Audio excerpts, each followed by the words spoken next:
Assalamu alaikum, I'm Sharja, a software engineer. I embraced Islam at the time of my marriage. I just have only one question which relates to humanity.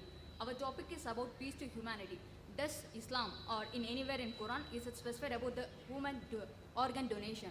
If it is so, is it allowed or like why is the reason that it is not allowed? So as I heard from some of my friends. Just the question that is there any mention in the Quran that organ donation can be done or not.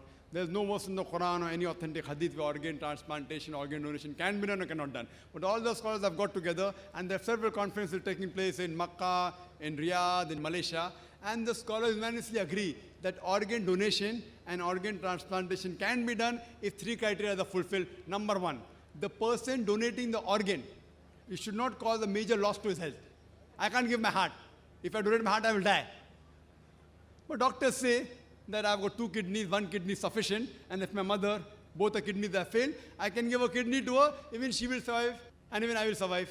So point number one, the person donating the organ should not cause a major loss to his health. Point number two, the person receiving the organ should be a major benefit for his health. Point number three, it should not be for money, for economic reasons. Person can't sell his kidney. So if these three things are fulfilled, the scholars say, under these conditions, organ donation can be done, organ transplantation can be done. Hope that answers the question.